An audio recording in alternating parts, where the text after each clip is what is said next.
যারা অলরেডি যুক্ত হয়ে গেছো তারা একটু কমেন্ট করে জানিয়ে দাও তো সাউন্ড ক্লিয়ার শুনতে পাচ্ছ কিনা। যারা অলরেডি যুক্ত হয়ে গেছো তারা একটু কমেন্ট করে জানিয়ে দাও যে সাউন্ড ক্লিয়ার শুনতে পাচ্ছ কিনা। ওকে, ঠিক আছে।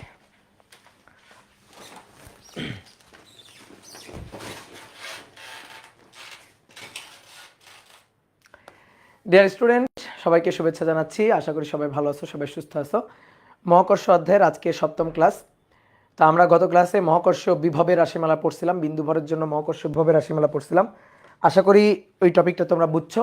সেখান থেকে আমরা বিভব শক্তি এবং বিভব শক্তি, আমরা যে বিভব শক্তির সূত্র জানতাম mgh, আর আমরা পরবর্তীতে যে বিভব শক্তির সূত্র এই অধ্যায়ে শিখলাম সেটা হচ্ছে -GMM/R। তো এই যে দুইটা বিভব শক্তি, এদের মধ্যে সম্পর্ক দেখছিলাম আর নিয়ম রক্ষার জন্য দুই একটা প্রবলেম আমরা সলভ করছিলাম।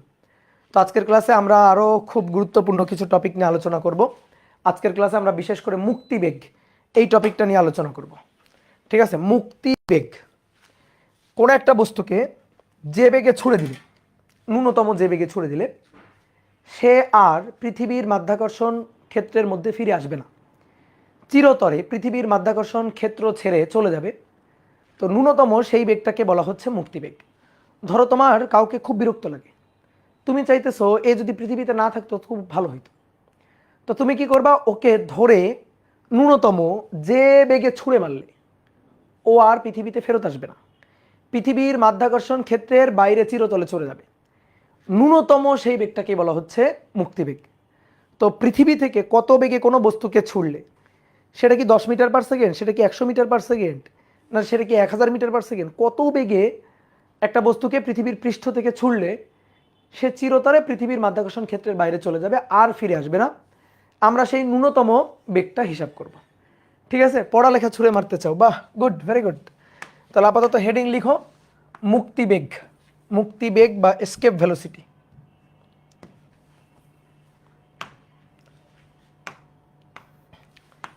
মুক্তিবেগ বা এসকেপ ভেলোসিটি। ঠিক আছে, তাহলে সংজ্ঞাটা আগে একটু লিখে নিই। কোনো বস্তুকে কোনো বস্তুকে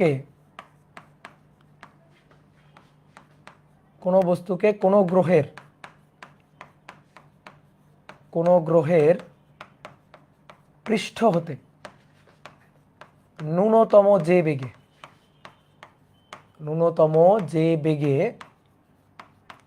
ন্যূনতম কথাটা উল্লেখ করতে হবে। ন্যূনতম যে বেগে ছুঁড়ে মারলে তা আর ওই গ্রহের মাধ্যাকর্ষণ ক্ষেত্রের মধ্যে ফিরে আসবে না। ওই গ্রহের মাধ্যাকর্ষণ ক্ষেত্রে ফিরে আসবে না। ন্যূনতম সেই বেগটাকেই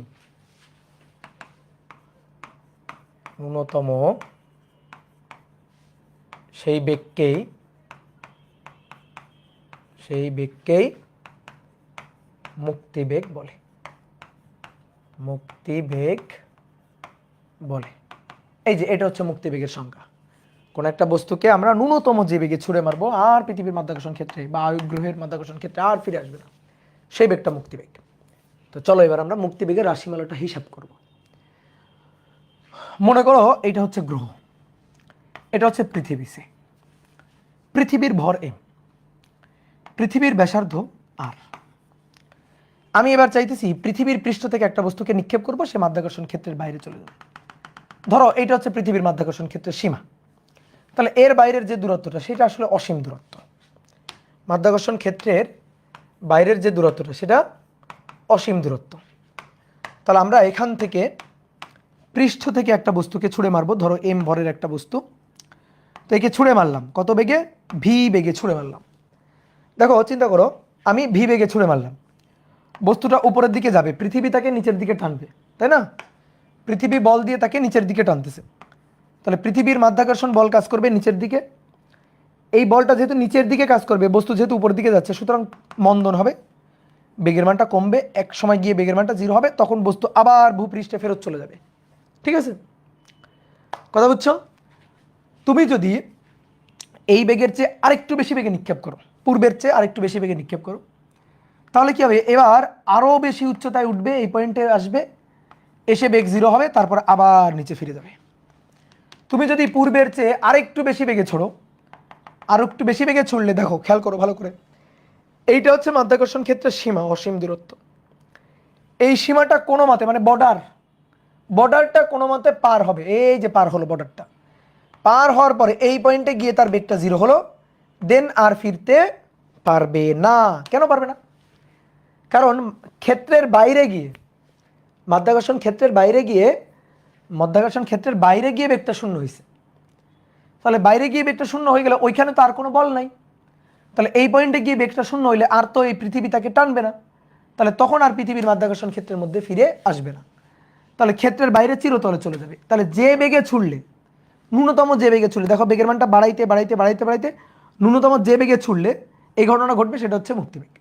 আমি যদি এর চেয়ে বেশি বেগে নিক্ষেপ করি, এর চেয়ে বেশি বেগে নিক্ষেপ করলে কি হবে, এর চেয়ে বেশি বেগে নিক্ষেপ করলে কি মাধ্যাকর্ষণ ক্ষেত্রের বাইরে যাবে না? যাবে, কিন্তু যাওয়ার পরে তার একটা বেগ থাকবে।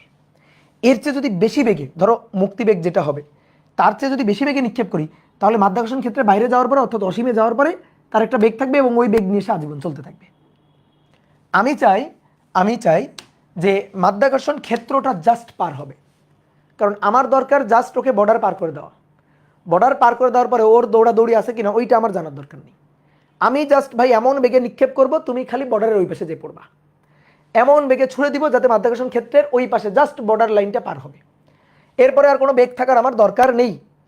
তাহলে আমি মুক্তি বেগের চেয়ে বেশি বেগে ছুড়বো না, মানে আমি এমন বেগে ছুড়বো, ন্যূনতম এমন বেগে ছুড়বো যাতে ক্ষেত্র পার হয়ে তার বেগটা শূন্য হয়। বোঝা গেছে? তাহলে এইবার মুক্তি বেগের রাশিমালা, এই বেগের রাশিমালাটা, তখন এই বেগটাকে আমরা বলবো মুক্তিবেগ ভিই। এবার এই মুক্তিবেগের রাশিমালাটা আমাদের হিসাব করতে হবে।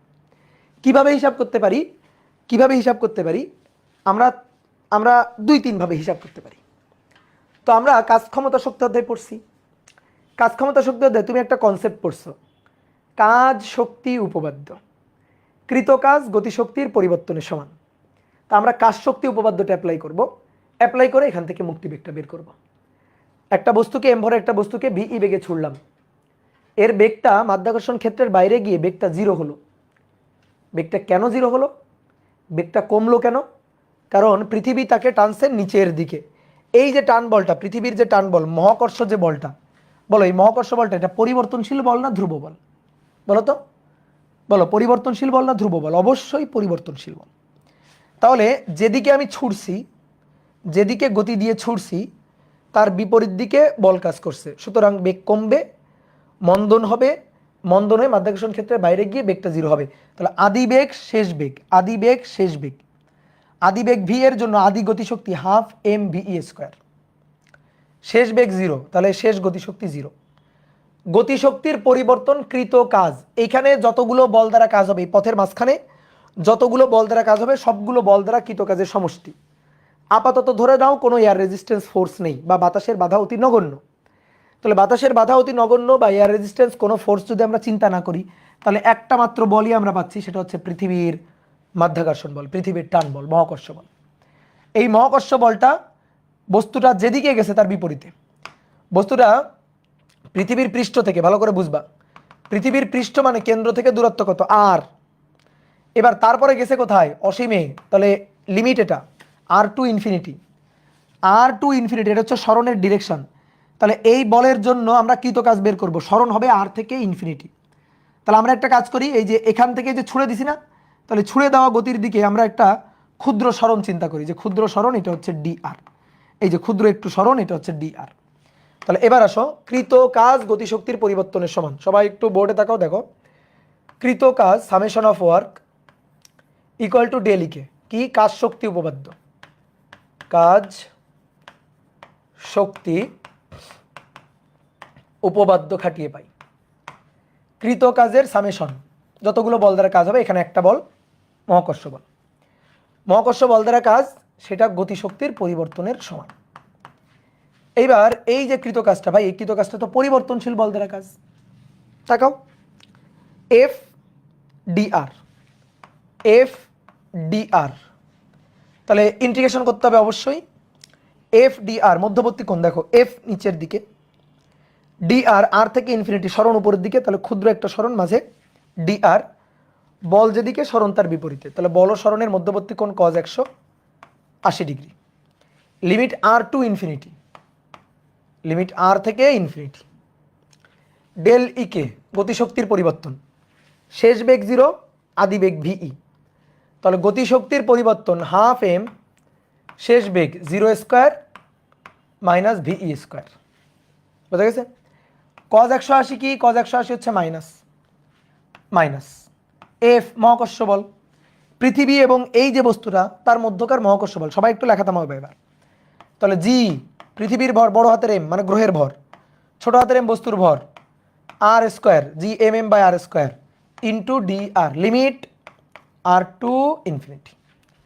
এই পাশে কি থাকলো? Minus half M V E square. আমাদের টার্গেট এই মুক্তিবেগ ভিই বের করা। দুই পাশের মাইনাস ভ্যানিশ করে দাও। যারা যারা ধ্রুবক তাদের তাদের বাইরে নিয়ে আসো। বড় জি বড় এম, বড় জি বড় এম, ইভেন ছোট হাতের এম, এটাও তো ধ্রুবক। পৃথিবীর ভর ধ্রুবক, মহাকর্ষ ধ্রুবক জি কনস্ট্যান্ট। এই এম ভরে বস্তুটাকে যে ছুড়ে দিলাম উপরের দিকে, এম ভরে বস্তুটা ছুড়ে দিলে কি ভর কমে যাবে নাকি?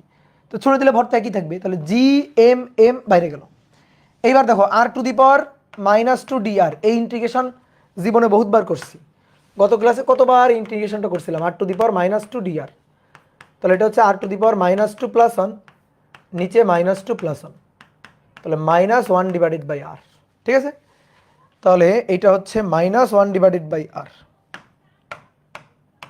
Minus one divided by R, limit R to infinity, limit R to infinity, minus half M V E square, M M কাটাকাটি গেল, এই মাইনাসটা বাইরে নিয়ে আসলাম, মাইনাস জি এম। আসো লিমিট বসাই, upper limit 1 by infinity minus lower limit 1 by R equal to, ও এই মাইনাস তো হবে না কারণ এই মাইনাস তো ভ্যানিশ করে দিছি, এই মাইনাস তো আর হবে না। তাহলে এখানে থাকবে V E square divided by 2। Okay, 1 by infinity এটা 0, তাহলে এটা যদি 0 হয় মাইনাসে মাইনাসে প্লাস, তাহলে G M divided by R, এটা equal to V E square divided by 2। আসো এই সাইডে, তাহলে ভিই স্কোয়ার মুক্তিবেগ ভিই, মুক্তিবেগ ভিই তার বর্গ, V E square equal to 2gm divided by R. তাহলে অতএব মুক্তিবেগ V E equal to √2gm divided by R. এই হচ্ছে আমাদের কাঙ্ক্ষিত মুক্তিবেগের রাশিমালা, √2gm ডিভাইডেড বাই আর। এই হচ্ছে আমাদের মুক্তিবেগের রাশিমালা। ভূপৃষ্ঠ থেকে একটা বস্তুকে ওই বেগে ছুঁড়ে মারবা, তাহলে সে একেবারে পৃথিবীর মাধ্যাকর্ষণ ক্ষেত্রের বাইরে চলে যাবে, আর কখনো পৃথিবীতে ফিরে আসবে না। তুমি জি এর মান বসাবা, পৃথিবীর ভর এম এর মান বসাবা, পৃথিবীর ব্যাসার্ধের মান বসাবা, বসাইলে তুমি মুক্তিবেগের মানটা হিসাব করতে পারবা। বলো, কারো কোনো প্রশ্ন থাকলে বলো। ঠিক আছে, কারো কোনো প্রশ্ন থাকলে বলো। খুব সহজ জিনিস। একটা বস্তু উপরের দিকে ছুঁড়ে মারছি, ছুঁড়ে মারলে কেন বেগ কমে? বেগটা কমে কেন? কারণ ওই বস্তুটাকে পৃথিবী টানতেছে নিচের দিকে, মহাকর্ষ বলে টানতেছে নিচের দিকে। তাহলে আমি ছুঁড়ে মারছি উপরের দিকে, আদিবেগ ভিই মাধ্যাকর্ষণ ক্ষেত্রের বাইরে চলে যাবে, বাইরে যাওয়ার পরে তার বেগ থাকার দরকার নেই। অনেকে বলতে ভাই আমি এমন বেগে ছুড়লাম মাধ্যাকর্ষণ ক্ষেত্র পার হয়ে তার বেগ থাকলো। ভাই ওই বেগে ছুড়লে তো ওইটার আমি মুক্তিবেগ বলবো না, কারণ মুক্তিবেগের সাথে কথা আছে ন্যূনতম, মানে আমার ভাই ন্যূনতম যে বেগে ছুড়লে খালি বর্ডার পার হবে। ঠিক আছে, জাস্ট খালি দরজার ওই পারে পাঠাইতে পারবা, সেটাই হচ্ছে ন্যূনতম বেগ। তাহলে আমরা ভিই বেগে ছুড়লাম, মাধ্যাকর্ষণ ক্ষেত্রের বাইরে গিয়ে বেগটা হলো 0, তাহলে বেগটা কমে গেল, মন্দন হলো কেন? কারণ মহাকর্ষ বলটা নিচের দিকে বস্তুটাকে টানছে। তাহলে ওই বল দ্বারা কৃত কাজের কারণে গতিশক্তির পরিবর্তন ঘটছে।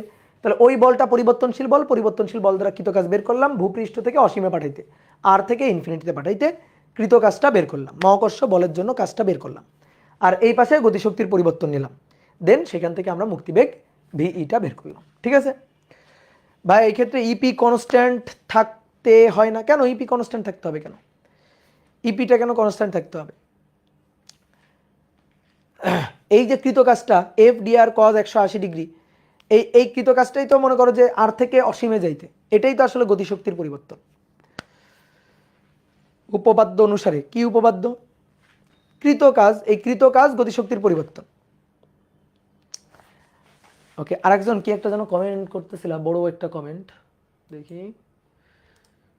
দাদা ধরুন মহাকর্ষ ক্ষেত্রের বাইরে একটা বিন্দু এ, মহাকর্ষ ক্ষেত্রের ভিতরে আরেকটা বিন্দু পি, আমি এ থেকে পিতে আনি, তাহলে মহাকর্ষ বিভব শূন্য হয়।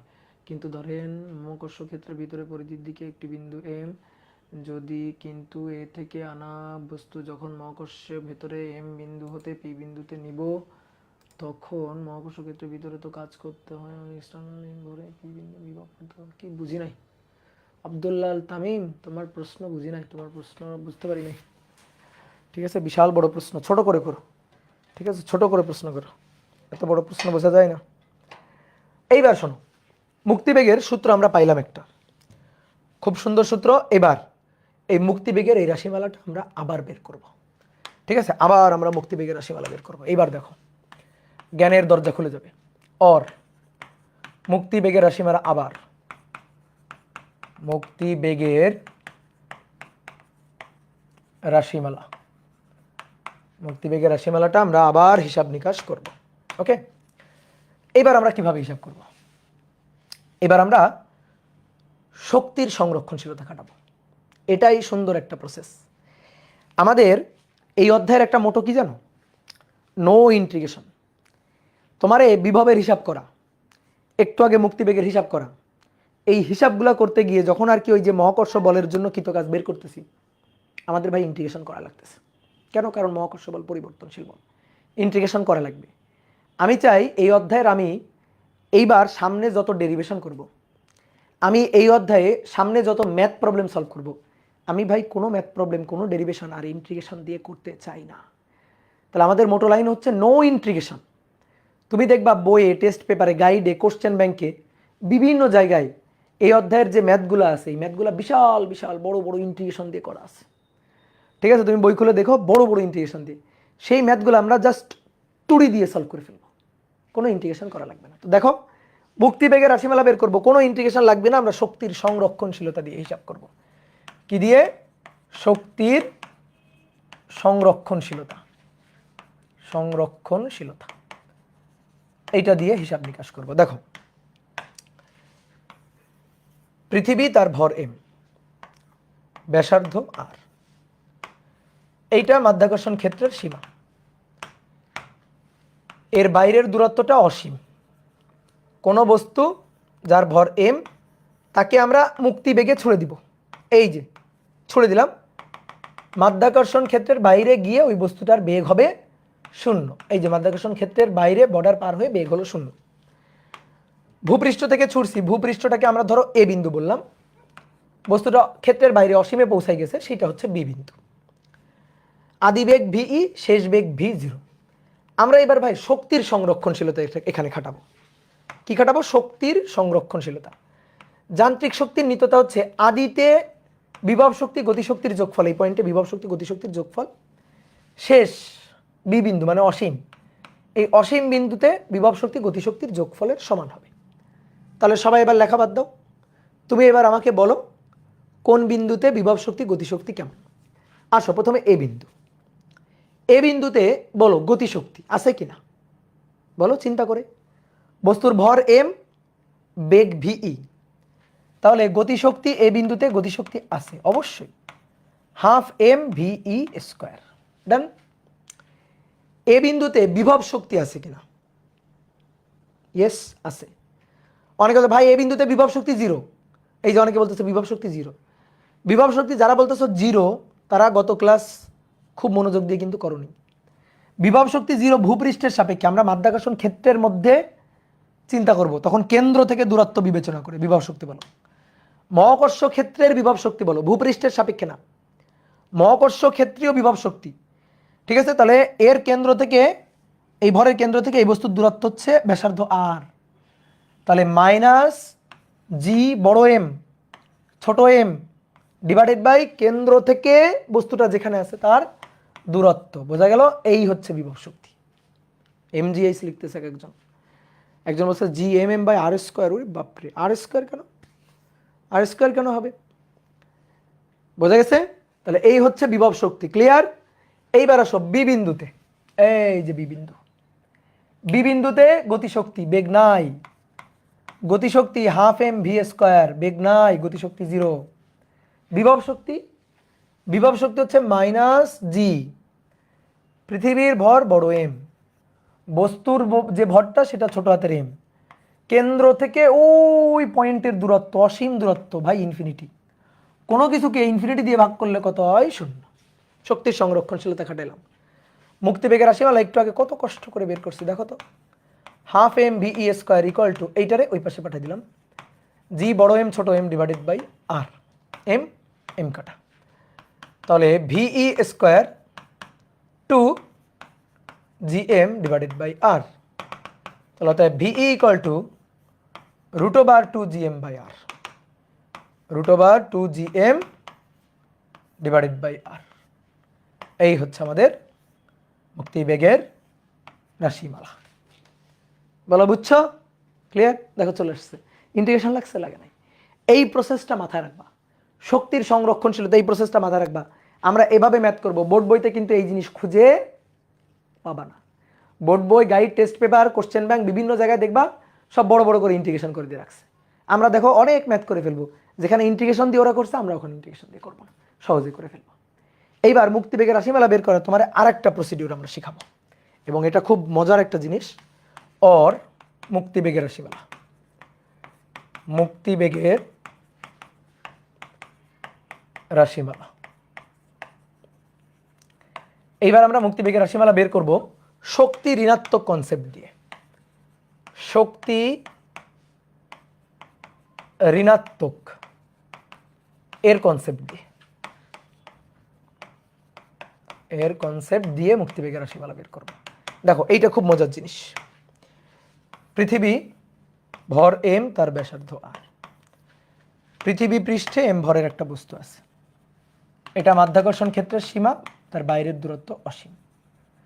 এইবার শোনো, দেখো কোনো বস্তুর শক্তি, মোট শক্তি আর কি, কোনো বস্তুর শক্তি যদি ঋণাত্মক দেখো কখনো, তখন বুঝবা সেই বস্তুটা পরাধীন, স্বাধীন না, সে কোনো না কোনো ক্ষেত্রের মধ্যে আবদ্ধ। ধরো কোনো একটা বস্তুর শক্তি নেগেটিভ, ঋণাত্মক, তাহলে তোমার বুঝতে হবে ওই বস্তুটা কোনো না কোনো ক্ষেত্রের মধ্যে আবদ্ধ। যেমন তুমি আসো এইখানে, চিন্তা করো এটা পৃথিবী, পৃথিবীর উপর এখানে এম ভরের বস্তু আছে, তুমি কিন্তু এখনো ছুড়ে দাও নাই, এখনো কোনো বেগ নেই। আমি যদি তোমাকে জিজ্ঞেস করি এই বস্তুর শক্তিটা কত, এই বস্তুর শক্তি, তাহলে দেখো শক্তি যেহেতু গতিশক্তি নাই, তাহলে সমস্ত শক্তি, এই বস্তুটার শক্তি, সেই সমস্ত শক্তিটা পটেনশিয়াল এনার্জি হবে, এবং সেই পটেনশিয়াল এনার্জিটা মাইনাস জি বড় হাতের এম ছোট হাতের এম ডিভাইডেড বাই কেন্দ্র থেকে দূরত্ব আর। এইবার এই যে শক্তিটা, এই শক্তিটা ধনাত্মক নাকি ঋণাত্মক বলো তো? ঋণাত্মক। ঋণাত্মক মানে শক্তি ঋণাত্মক মানে সে ক্ষেত্রে আবদ্ধ, মহাকর্ষ ক্ষেত্রে আবদ্ধ। যার শক্তি ঋণাত্মক সে কোনো না কোনো ক্ষেত্রে আবদ্ধ। যেমন এর শক্তিটা, এই বস্তুর গতিশক্তি তো নেই, সমস্ত শক্তিটা বিভব শক্তি, তুমি এখনো ছুড়ো নাই, কিন্তু তুমি এখনো গতিশক্তি দাও নাই, এখনো বেগ দাও না, ছড়ো নাই। যে ভাই আমি মুক্তিবেগে নিক্ষেপ করতে চাই, আসতেছি, পরে আমরা মুক্তিবেগে নিক্ষেপ করব, পরে আমরা নিক্ষেপ করে মাধ্যাকর্ষণ ক্ষেত্রে বাইরে পাঠাবো, পরে। আগে এই বস্তুর আমি যদি শক্তি বলি মাইনাস GMM/r, ঋণাত্মক শক্তি। ঋণাত্মক শক্তি মানে ক্ষেত্রে আবদ্ধ, এবং আসলেই তাই। তুমি, আমি, এই কলম, তারপর এই মোবাইলটা, ঠিক আছে, যা আছে ভূপৃষ্ঠে ভাই সব কিছু শক্তি ঋণাত্মক। ধরো এই কলমটা ভর কত এম, তাহলে এই কলমটা এই যে আমি এখানে রেখে দিলাম, তাহলে এর শক্তি কত হবে? Minus GMM/r। তো শক্তিটা কি ঋণাত্মক না? এই কারণে সে পৃথিবীর মাধ্যাকর্ষণ ক্ষেত্রের মধ্যে আবদ্ধ। দেখো মুক্ত না। একে যদি বলি যা পৃথিবীর মাধ্যাকর্ষণ ক্ষেত্রে বাইরে চলে যা, যাবে? যাবে না। আমি একটু উপরের দিকে ছুঁড়ে মারলাম, দেখো আবারও ফিরে আসবে। পৃথিবীর মায়া কাটায় যাইতে পারতেছে না, পৃথিবীর মাধ্যাকর্ষণ ক্ষেত্রের মধ্যে আবদ্ধ। তুমি, তোমার ভর এম, আমি বললাম তোমার শক্তি কত, তুমি বলবে ভাই আমার শক্তি মাইনাস GMM/r। তাহলে কি এটা? ঋণাত্মক। মানে কি? ক্ষেত্রে আবদ্ধ, তুমি পৃথিবীর মাধ্যাকর্ষণ ক্ষেত্রের মধ্যে আবদ্ধ। অনেক বলে ভাই না আমি আবদ্ধ না, তো তুমি মুক্ত হয়ে দেখাও তো দেখি কেমন পারো। তুমি পৃথিবী ছেড়ে চলে যাও, তুমি পৃথিবীর মাধ্যাকর্ষণ ক্ষেত্রের বাইরে চলে যাও, দেখি কেমন পারো, তারপরে দেখবো যে তুমি স্বাধীন নাকি পরাধীন। তাহলে তুমি পৃথিবীর মাধ্যাকর্ষণ ক্ষেত্রে আবদ্ধ না, তোমার শক্তি ঋণাত্মক। তুমি বললা যে ভাই আমি ধরেন ছাদে গিয়ে একটু লাভ দিব, লাভ দিলে আমি চলে যাবো। তো তুমি ছাদে গেলা, বাসার ছাদে উঠে এরকম লাভ দিলা, লাভ দিয়ে তুমি চলে যেতে পারবা? পারবা? তুমি মুক্ত হইতে পারবা? বলো। ছাদের কিনারায় দাঁড়ায় লাভ দিলে আবার একটা ভিন্ন কথা। ধরো কিনারায় দাঁড়ায় লাভ দিলা, তখন তো মুক্ত হইলা, মনে করো যে আত্মাই মুক্ত হয়ে গেল। তো ওই রকম মুক্ত না, ঠিক আছে? বডি সহ মুক্ত হইতে হবে। তো পৃথিবীর মাধ্যাকর্ষণ ক্ষেত্রের বাইরে বাইরে চলে যাইতে হবে, বডি সহ কিন্তু, হ্যাঁ, শরীর সহ যাইতে হবে, আত্মা চলে গেলে হবে না আর কি। তো পৃথিবীর মাধ্যাকর্ষণ ক্ষেত্রের বাইরে যাইতে গেলে তাহলে আমাদের কি করতে হবে? শক্তি যতক্ষণ ঋণাত্মক আছে ততক্ষণ আমরা আবদ্ধ থাকব। যদি কোনোভাবে শক্তিটা ধনাত্মক করা যায়, তাহলে তো খুব ভালোভাবে মুক্ত হব। বা ধনাত্মক না করাও গেলেও অ্যাটলিস্ট যেন অঋণাত্মক করা যায়। ধনাত্মকও যদি না করা যায়, অ্যাটলিস্ট যেন অঋণাত্মক, মানে ঋণাত্মকের ছায়া রাখা যাবে না। শক্তির উপর ঋণাত্মকের ছায়া রাখা যাবে না। ঋণাত্মকের ছায়াটা মুক্ত করতে হবে, তাহলে মুক্ত হয়ে যাবে। ধরো কোনো বস্তুর শক্তি -5 জুল, আমি বললাম এরা মুক্ত করতে চাই। এরা যদি মুক্ত করতে চাই তাহলে কি করব? ভাই মুক্ত করতে চাইলে ওরে তুমি +7 জুল +8 জুল এগুলো তো দিলে তো ভালোই, কিন্তু অ্যাটলিস্ট মুক্ত করতে চাও যেন ও মুক্ত হইতে পারে কোনো মতে, তাহলে অ্যাটলিস্ট +5 দিতে হবে, তাহলে 0 হবে। এই 0টা হচ্ছে অঋণাত্মক। বোঝা গেছে? অনেক ধরো ভাই আমি যদি ধরেন +7 দিই, +6 দিই, ভাই তাহলে তো মুক্ত হবেই। মুক্ত হওয়ার পরে ছুটেও বেড়াইতে পারবে। আমার টার্গেট মাধ্যাকর্ষণ ক্ষেত্রের জাস্ট বাইরে পাঠানো, জাস্ট বাইরে মুক্ত করা। বাইরে যাওয়ার পরে ওর দৌড়াদৌড়ি করার দরকার নেই। বাইরে যাওয়ার পরে ভাই ছুটে চলে যাবে, আমি ওটা চাচ্ছি না। আমি চাচ্ছি বাইরে কোনো মতে যাক, কোনো মতে দুনিয়া থেকে, মানে মাধ্যাকর্ষণ ক্ষেত্র থেকে বিদায় হোক, ঠিক আছে? তাহলে বাইরে যাওয়ার পরে তার বৃত্ত শূন্য লাগবে। তাহলে আমি এবার মাধ্যাকর্ষণ ক্ষেত্রের বাইরে পাঠাইতে চাই, তাহলে এই বস্তুর শক্তি আছে এটা, ওকে, শক্তি আছে এটা, তাহলে এই শক্তিটা ঋণাত্মক, তারে কি করতে হবে? ধনাত্মক শক্তি দিতে হবে। কি করতে হবে? কিছু পরিমাণ ধনাত্মক শক্তি দিতে হবে, বুঝলা? একে কিছু পরিমাণ ধনাত্মক শক্তি দিতে হবে। ওকে একটা ধরো রকেটের মধ্যে উঠাবা, রকেটের মধ্যে উঠায় পিছনে লাগাই দাও আগুন, তাহলে ধনাত্মক শক্তি পেয়ে যাবে। কেমন ধনাত্মক শক্তি? ছুটে চলে যাবে। তার মানে একটা বেগ দিয়ে তারে ছুড়ে দিতে হবে। এই যে একটা বেগ দিয়ে তারে ছুড়ে দিতে হবে। বেগ দিলে আমি তারে ধনাত্মক শক্তি দিলাম, কারণ বস্তুর ভর আছে, বেগ দেওয়া মানে গতিশক্তি দেওয়া। তাহলে শক্তি ছিল, ভালো করে খেয়াল করো এবার, শক্তি ছিল -gmm/r, ঋণাত্মক। আমি এবার এই ঋণাত্মক শক্তি একে, এই বস্তুকে আরো ধনাত্মক শক্তি, মানে ওরা ধরে ছুঁড়ে মারছি, তাহলে ধরে ছুঁড়ে মারছি মানে ওকে আমি ধনাত্মক শক্তি 12 mv² দিছি। তাহলে এটার সাথে এটা যোগ হয়ে কি হইতে হবে? যদি মুক্ত হইতে চাই, মাধ্যাকর্ষণ ক্ষেত্রের বাইরে যাইতে চাই, তাহলে মাধ্যাকর্ষণ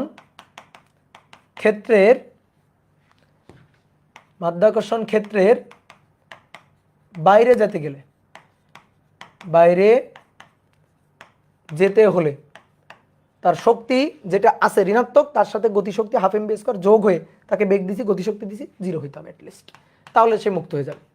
এবার আসো 12 mv² এটা ইকুয়াল টু gmm/r,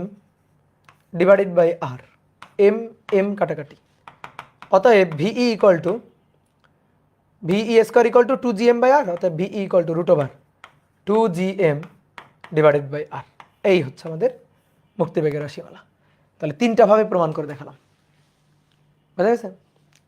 ভূপৃষ্ঠের সাপেক্ষে EP0, এটা কি অলওয়েজ কনস্ট্যান্ট? ভূপৃষ্ঠের সাপেক্ষে তো 0, আমরা তো এখন ভূপৃষ্ঠের সাপেক্ষে হিসাব নিকাশ করবো না, আমরা তো মাধ্যাকর্ষণ ক্ষেত্রের জন্য হিসাব করবো।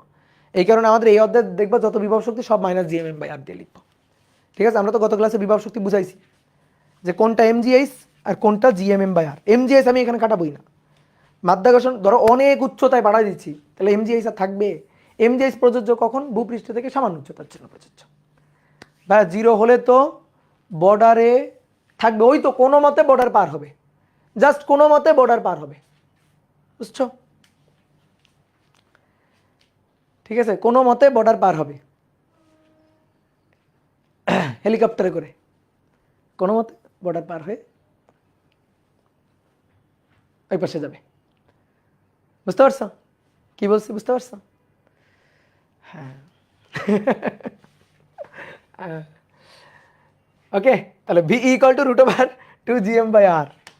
তাহলে কোনো মতে মুক্তি বেগে ছুড়ে দিবা, ঠিক আছে? মুক্তি বেগে ছুড়ে দিবা। এইবার আসো VE ইকুয়াল টু √2gm/r। ভাই এই সূত্রের আরো কয়েকটা ফরম্যাট আছে, এবার আমরা এই সূত্রের আরো কয়েকটা ফরম্যাট বানাবো।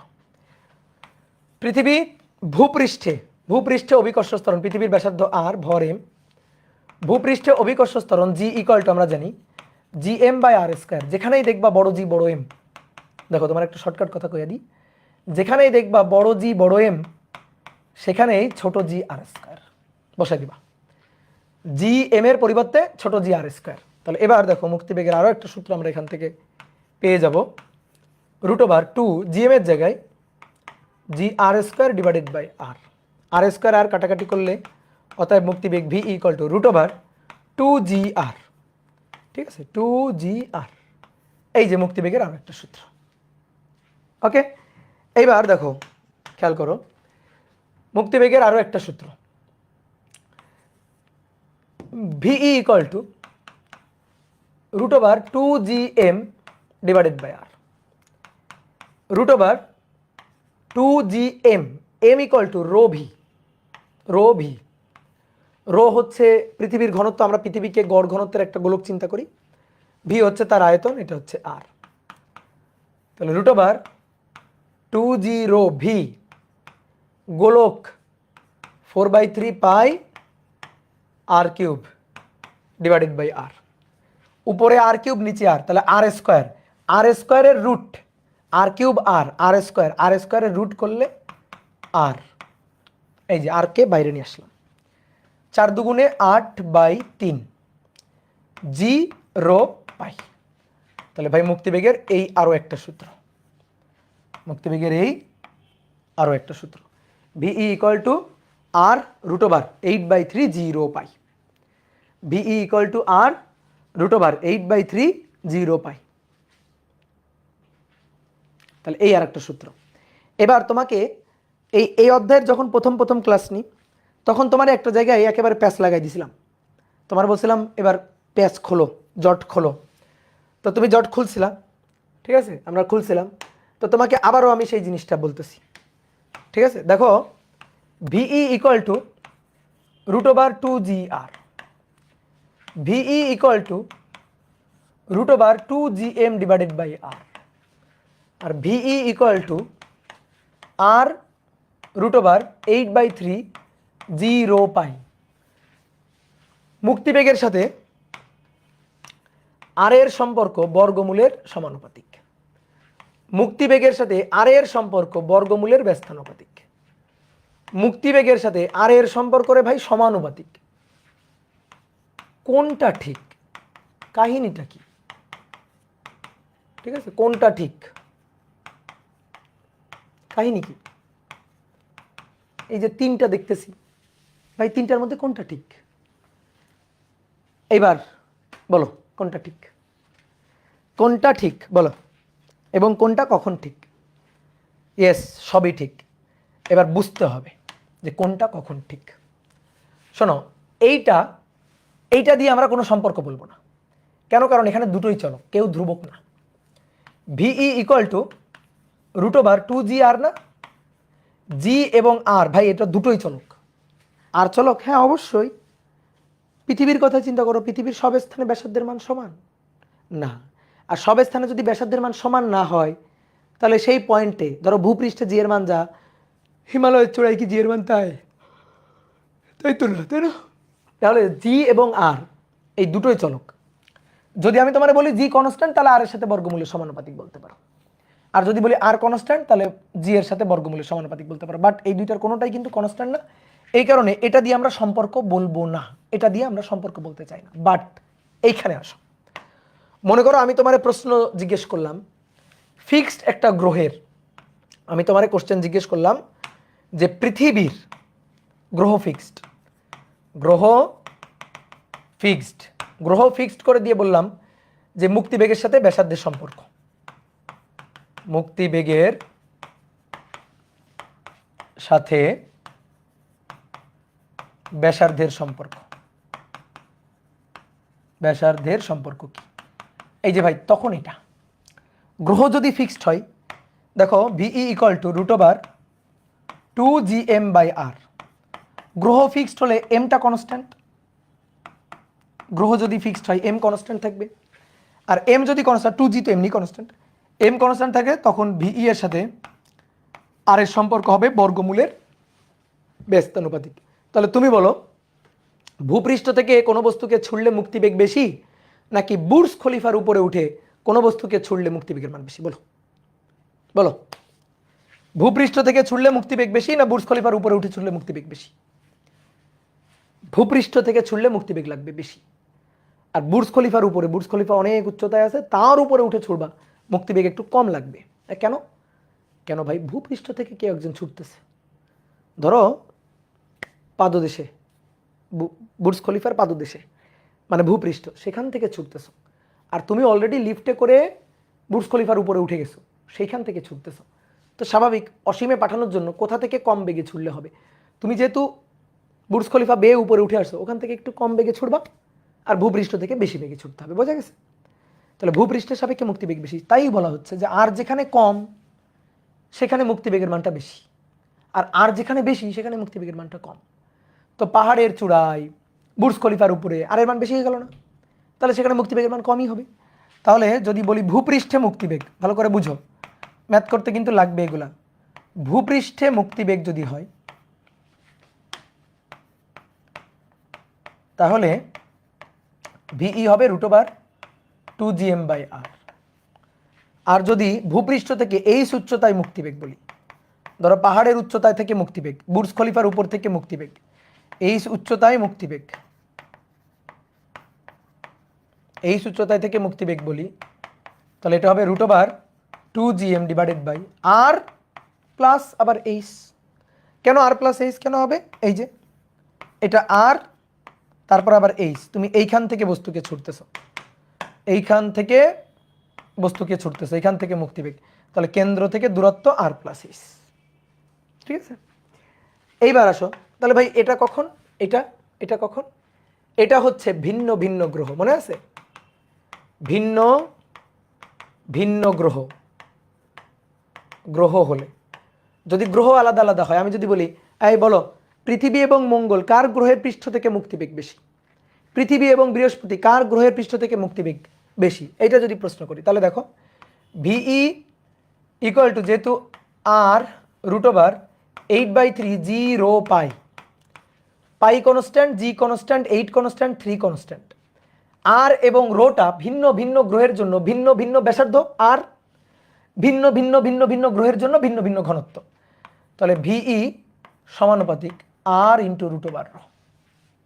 তাহলে বলো তো কোন গ্রহের জন্য মুক্তিবেগের মান বেশি হবে পৃষ্ঠে?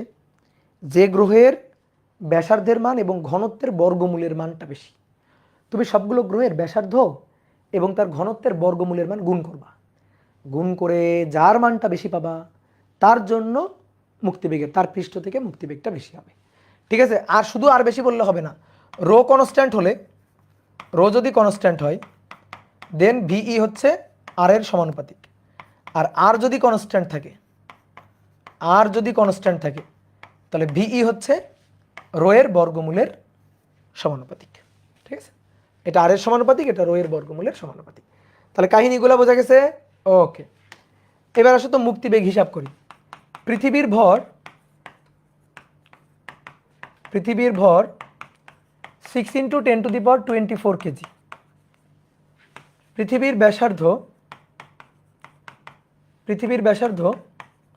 6400 কিলোমিটার, তাহলে পৃথিবীর পৃষ্ঠ থেকে মুক্তিবেগ কত?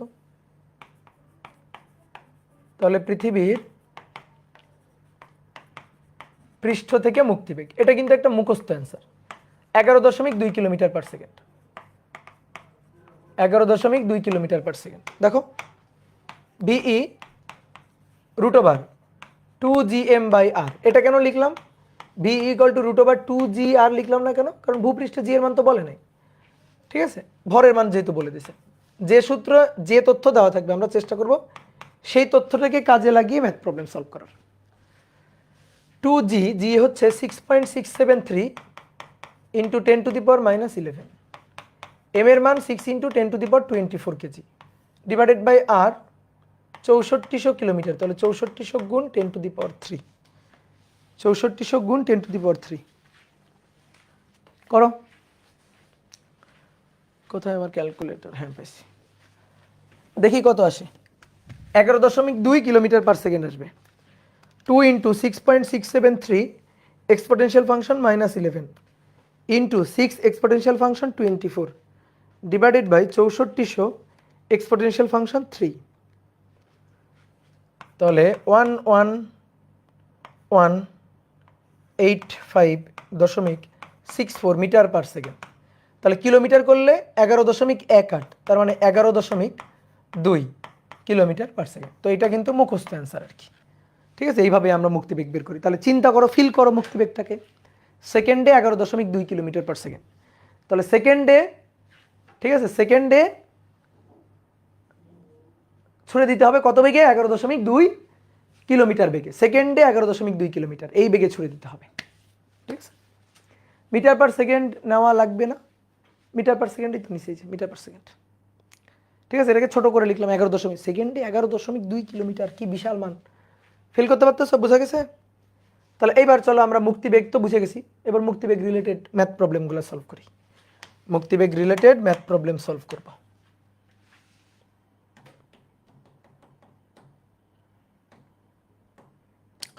আমরা একটা কাজ করি, আগে আমরা আরেকটা টপিক পড়ে নিই, তারপরে ম্যাথ প্রবলেম একসাথে সলভ করব। সেটা হচ্ছে কৃত্রিম উপগ্রহ। আসো এটা আগে শেষ করি। কৃত্রিম উপগ্রহ, কারণ সৃজনশীল প্রশ্ন এই দুইটা টপিক একসাথে মিশাই দেয়। কৃত্রিম উপগ্রহ, স্যাটেলাইট। দেখো, প্রত্যেকটা দেশ কৃত্রিম উপগ্রহ পাঠায় না?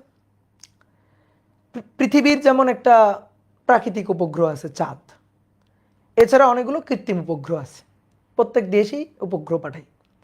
ঠিক আছে, তাহলে সেই স্যাটেলাইটগুলা ভূপৃষ্ঠের চারপাশে ঘুরতে থাকে। স্যাটেলাইট কত বেগে, কত পর্যায়কালে, ভূপৃষ্ঠ থেকে কত উচ্চতায় থেকে কত কৌণিক বেগে পৃথিবীর চারপাশে প্রদক্ষিণ করে, এই হিসাব নিকাশগুলো আমরা বের করতে চাই। আমরা স্যাটেলাইট আগে পড়ছি কিনা? না, স্যাটেলাইট পড়ি নাই, রকেট পড়ছি। রকেট আর স্যাটেলাইট, রকেট এবং স্যাটেলাইট এই দুইটার মধ্যে কি পার্থক্য? রকেট এবং স্যাটেলাইটের মধ্যে পার্থক্যটা হচ্ছে রকেটের মাধ্যমে আমরা স্যাটেলাইটকে উৎক্ষেপণ করি। রকেট উৎক্ষেপণের মাধ্যমে আসলে স্যাটেলাইটকে যে কক্ষপথে পৌঁছাইতে চাই সেই কক্ষপথে পৌঁছাই দিই। আমি একটু রাফ আঁকি, তোমরা আগে আঁকো না। এটা পৃথিবী, তো আমরা চাই এই যে এটা হচ্ছে পৃথিবী, আমরা চাই এই কক্ষপথে, ধরো এই কক্ষপথে স্যাটেলাইটকে পৌঁছে দিতে। তাহলে এখান থেকে এই যে রকেটের মাধ্যমে রকেট উৎক্ষেপণ করি, রকেট প্রচণ্ড বেগ নিয়ে সাই করে উপরের দিকে যায়। উপরের দিকে যাওয়ার পরে এরকম ভাবে দেখি বা আস্তে করে বেঁকে যায়, বেঁকে গিয়ে মনে করো যে আস্তে আস্তে ওই যে ভর খালি হয়, ভরের খালি চেম্বারগুলো নিচের দিকে ছুঁড়ে মারে। তো তারপরে এই স্যাটেলাইটটাকে নির্দিষ্ট কক্ষপথে পৌঁছে দেয়। কক্ষপথে পৌঁছে দেওয়ার পরে মাথায় যে ক্যাপসুলের মতো অংশটা থেকে ওটা খুলে যায়, খুলে গেলে এরকম ডানার মতো সোলার প্যানেলগুলো বের হয়ে আসে। বের হয়ে আসলে ওইটা এইভাবে পৃথিবীর চারপাশে এবার ঘুরতে থাকে। তো এইটা হচ্ছে স্যাটেলাইট। আর এই যে উৎক্ষেপণ করলাম রকেটের মাধ্যমে, তো কিভাবে উৎক্ষেপণ করা হয়, রকেট উৎক্ষেপণ, এগুলো আমরা চতুর্থ অধ্যায়ে দেখছি। ঠিক আছে, এগুলো চতুর্থ অধ্যায়ে আলোচনা করা হয়েছে। তাহলে এখন আমাদের রকেট উৎক্ষেপণ করা মাথা ব্যথা না, আমাদের মাথা ব্যথা হচ্ছে রকেটটা গিয়ে বা স্যাটেলাইটটা গিয়ে পৃথিবীর চারপাশে কত বেগে, কত পর্যায়কালে, কত উচ্চতা থেকে প্রদক্ষিণ করবে, এটাই হচ্ছে আমাদের কথা। খুবই খুবই সহজ হিসাব, খুবই সহজ হিসাব। শুধু মূল জিনিসটা বুঝতে হবে, শুধু মূল জিনিসটা বুঝতে হবে। এটা হচ্ছে পৃথিবী।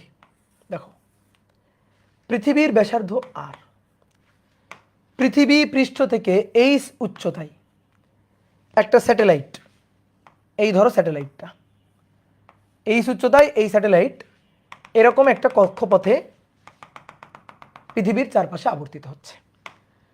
কত বেগে আবর্তিত হচ্ছে? স্যাটেলাইটের বেগ হচ্ছে ভি বেগে এইভাবে আবর্তিত হচ্ছে। তো আমরা এখন আবর্তনকাল, বেগ, এই যে বেগ ভি, এটা বের করতে চাই। এই বেগটা ভি, এটা রৈখিক বেগ। হ্যাঁ, এর কৌণিক বেগও আছে, যেহেতু ঘুরতেছে তার অবশ্যই কৌণিক বেগ আছে। সহজ হিসাব, এটা বৃত্তাকার গতি, কৌণিক গতি। তো কৌণিক গতির ক্ষেত্রে রৈখিক বেগ থাকে? তো থাকে না। বৃত্তাকার গতির ক্ষেত্রে, কৌণিক গতির ক্ষেত্রে রৈখিক রাশিগুলো তো অবশ্যই থাকে। তাহলে বৃত্তাকার গতি এর আমরা ভি বের করতে চাই, রৈখিক বেগ ভি। তারপরে কত উচ্চতায় থেকে আবর্তন করতেছে এইচ, একবার ঘুরে আসতে কত সময় লাগবে পর্যায়কাল টি, তারপরে কৌণিক বেগ, এগুলো আমরা বের করব, কৌণিক বেগ ওমেগা, ঠিক আছে, এগুলো আমরা বের করতে চাই। তাহলে এইবার হিসাব নিকাশটা কিভাবে করা যায় শোনো। পৃথিবীর চারপাশে স্যাটেলাইট ঘুরতেছে, পৃথিবীর ভর এম, স্যাটেলাইটের ভরটা ছোট হাতের এম। পৃথিবীর চারপাশে এই স্যাটেলাইটটা একটা নর্মালি উপবৃত্তাকার কক্ষপথ, তো যাই হোক উপবৃত্তাকার হোক আর বৃত্তাকার হোক কক্ষপথে পরিভ্রমণ করতেছে। এইবার তুমি বলো তো কক্ষপথে পরিভ্রমণ করতে গেলে কি লাগবে? কি লাগবে? হ্যাঁ, কেন্দ্রমুখী বল লাগবে, সেন্টিপিটাল ফোর্স লাগবে, তাই না? কেন্দ্রমুখী বল ছাড়া কোনো বস্তু বৃত্তার পথে ঘুরতে পারবে না। সূর্যের চারপাশে পৃথিবী ঘুরতেছে, তাহলে অবশ্যই কেন্দ্রমুখী বল আছে। হ্যাঁ, কেন্দ্রমুখী বল কেউ না কেউ যোগান দিবে। কেন্দ্রমুখী বলের যোগান এমনি এমনি পাওয়া যায় না, কোনো না কোনো বল কেন্দ্রমুখী বলের যোগান দিতে হয়, কেউ না কেউ দিবে যোগান। প্রশ্ন হচ্ছে কে দিবে? পৃথিবী, সূর্য এবং পৃথিবী, এদের মধ্যে যে মহাকর্ষ বলটা আছে, এই যে এটা হচ্ছে সূর্য আর এই হচ্ছে পৃথিবী, তাহলে সূর্য পৃথিবীকে টানতেছে না, এই যে কেন্দ্রের দিকে বল দিয়ে টানতেছে না, মহাকর্ষ বল এফজি, এই মহাকর্ষ বলই ঘোরার জন্য কেন্দ্রমুখী বলের যোগান দিচ্ছে, দ্যাট ইজ এফসি। বুঝলাম? কেউ যদি তোমাকে বলে এই মহাকর্ষ অধ্যায়ের সূত্রটা লিখো তো, মহাকর্ষ অধ্যায়ের সূত্রটা অনেকে বলতে পারে ভাই F equal to G M one M two divided by R square. আমি দ্বিমত করছি না, হ্যাঁ এটাও মহাকর্ষ বলের সূত্র, মহাকর্ষ অধ্যায়ের সূত্র, এটাও মহাকর্ষ অধ্যায়ের সূত্র। কেউ যদি তোমাকে বলে মহাকর্ষ অধ্যায়ের সূত্রটা বলো, তাহলে ফার্স্ট প্রায়োরিটি কে পাবে জানো? এটা। মহাকর্ষ অধ্যায়ের সূত্র আসলে এফসি ইকুয়াল টু এফজি। সূর্যের চারপাশে পৃথিবী ঘুরতেছে, ঠিক একইভাবে পৃথিবীর চারপাশে স্যাটেলাইট ঘুরতেছে। তাহলে ঘুরতে গেলে কেন্দ্রমুখী বল লাগবে না? অবশ্যই লাগবে। এই কেন্দ্রমুখী বলের যোগান কে দিবে? কেন্দ্রের দিকে, এই যে কেন্দ্র, কেন্দ্রের দিকে এই কক্ষপথ, কক্ষপথের কেন্দ্রের দিকে কেন্দ্রমুখী বল লাগবে। এই কেন্দ্রমুখী বলের যোগানটা কে দিবে? কেন্দ্রমুখী বলের যোগান দিবে হচ্ছে পৃথিবী এবং এই স্যাটেলাইটের মধ্যকার মহাকর্ষ বল যোগান দিবে। আমার প্রশ্ন হচ্ছে পুরোটাই কি যোগান দিবে? ধরো মহাকর্ষ বলের পকেটে আছে, ধরো মহাকর্ষ বল এফ জি, তার পকেটে আছে ধরো 100, তো বুঝলাম এফসি কেন্দ্রমুখী বল এফসি এর মানে এফজি কেন্দ্রমুখী বল এফসি এর যোগান দিবে। এফসি মানে কি? এম ভি স্কোয়ার বাই আর, তাই তো? এর যোগানটা দিবে। তো মহাকর্ষ বলের পকেটে আছে 100, তো পুরোটা দিয়ে দিবে, মানে আমরা এখানে লিখতেছি এফসি সমান সমান এফজি, পুরোটা। এমন তো হইতে পারতো যে মহাকর্ষ বলের যোগান, মহাকর্ষ বলের থেকে কেন্দ্রমুখী বলের যোগান আসবে, কেন্দ্রমুখী বলের যোগান লাগবে 60, তাহলে মহাকর্ষ বল 60 দিবে আর বাকি 40 থাকবে। হইতে পারে না এটা? বলো এটা কি হইতে পারে? না, এটা হইতে পারে না। এটা হইলে ওই স্যাটেলাইট আর ওই কক্ষপথে ঘুরতে থাকতো না, ওই স্যাটেলাইট একদিন এসে তোমার মাথায় পড়তো। যদি এটা হইতো তাহলে স্যাটেলাইট এসে মাথায় পড়তো কেমনে? কেমনে স্যাটেলাইট এসে মাথায় কেন পড়তো? দেখো এই যে পৃথিবী, তার ব্যাসার্ধ আর, এটা এইচ, এই যে স্যাটেলাইটটা আছে, এই হচ্ছে স্যাটেলাইটটা। এবার খুব মনোযোগ দিয়ে শোনো, স্যাটেলাইটটা ঘুরতেছে, এই পথে ঘুরতেছে স্যাটেলাইটটা। তো ঘুরতে গেলে স্যাটেলাইটের ভর এম, স্যাটেলাইটটার ভর এম, তাহলে ঘুরতে গেলে কেন্দ্রমুখী বল এফসি লাগবে। ইয়েস, অবশ্যই লাগবেই। এফসি যেটা লাগবে সেটা হচ্ছে এর ভর এম, বেগ, যে বেগে ঘুরতেছে, যে বেগ ভি, তাহলে এম ভি স্কোয়ার আর, আর মানে কিন্তু আর প্লাস এইচ আর কি, ছোট হাতের আর, সেই আরটা কিন্তু কক্ষপথের ব্যাসার্ধ, আর প্লাস এইচ। তো যাই হোক আর প্লাস এইচ বা আর বললাম আমি, এটা লাগবে। তো ধরো এটা লাগবে কত? এটা লাগবে হচ্ছে ধরো 80। এবার এই পৃথিবী এবং স্যাটেলাইট, এদের মধ্যে যে মহাকর্ষ বলটা আছে, এদের মধ্যকার যে মহাকর্ষ বলটা আছে, এই মহাকর্ষ বল এফ জি হচ্ছে ধরো 100। তাহলে মহাকর্ষ বল কেন্দ্রমুখী বলের যোগান দিবে, কেন্দ্রমুখী বলে লাগবে কত? লাগবে হচ্ছে 80। তাহলে দিয়ে দিল যোগান, তাহলে মহাকর্ষ বলের থাকলো কত? মহাকর্ষ বলের থাকলো কত বলো তো? পকেটে থাকলো কত? আমার পকেটে 100 টাকা আছে, আমি তোমার 80 টাকা দিলাম, তাহলে আমার পকেটে থাকলো কত? 20 টাকা। তো 20 টাকা আছে কিন্তু এখন, তাহলে মহাকর্ষ বল এবার তার ওই আছে এই জিনিসটা দেখাবে আছে, তাহলে তখন এই পৃথিবী ওকে মহাকর্ষ বলে আস্তে আস্তে টানতেও থাকবে। তাহলে কেন্দ্রমুখী বলের যোগান পাইছে, ঘুরতে থাকবে, আর ওই যে 20 একক আছে সেটা দিয়ে আস্তে আস্তে টানতেও থাকবে, কিন্তু তাহলে ব্যাপারটা কী হবে জানো, তখন এইটা এরকম ঘুরতে ঘুরতে, এটা স্যাটেলাইটটা এরকমভাবে ধরো ঘুরতে ঘুরতে ঘুরতে ঘুরতে ঘুরতে ঘুরতে ঘুরতে ঘুরতে এইভাবে এসে একসময় ঠাস করে পৃথিবীর পৃষ্ঠে পড়বে, ঠাস করে একসময় পৃথিবীর পৃষ্ঠে এসে পড়বে। যেমন আমি তোমার এই প্রশ্ন করি, তুমি উত্তর দাও। এই যে পৃথিবীর চারপাশে স্যাটেলাইট ঘুরতেছে, বা চাঁদের কথাই চিন্তা করো, পৃথিবীর চারপাশে চাঁদ ঘুরতেছে না? আচ্ছা, চাঁদকে যা প্রশ্ন করবো সেই অনুযায়ী উত্তর দিবা। চাঁদকে পৃথিবী মহাকর্ষ বলে টানতেছে না? হ্যাঁ, টানতেছে তো। তাহলে চাঁদের ভর তো ছোট, পৃথিবীর ভর তো বেশি। তো পৃথিবী চাঁদকে ধরে টেনে পৃথিবীর পৃষ্ঠে এনে ফেলার কথা, তো ফেলে না কেন? সেই জন্ম থেকে চাঁদকে যেখানে দেখতেছি, চাঁদ ওইভাবে একইভাবে ঘুরে যাচ্ছে। কাহিনী কি? কাহিনী হচ্ছে বেগ আছে, বেগ আছে। চাঁদ ঘুরতেছে, চাঁদের কেন্দ্রমুখী বল লাগবে, কেন্দ্রমুখী বল লাগবে ধরো 100।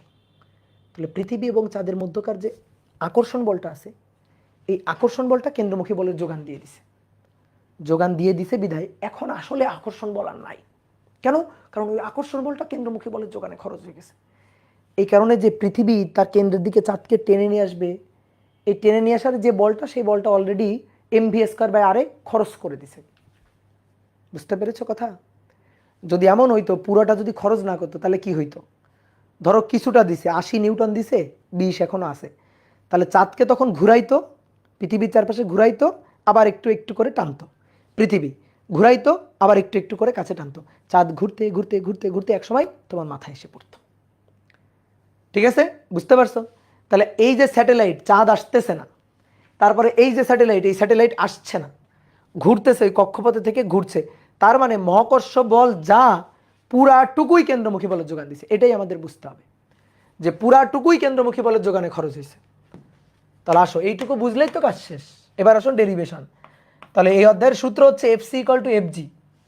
এই অধ্যায়ের সূত্র কি? এই অধ্যায়ের সূত্র হচ্ছে FC equal to FG. FC equal to FG. FC মানে কি?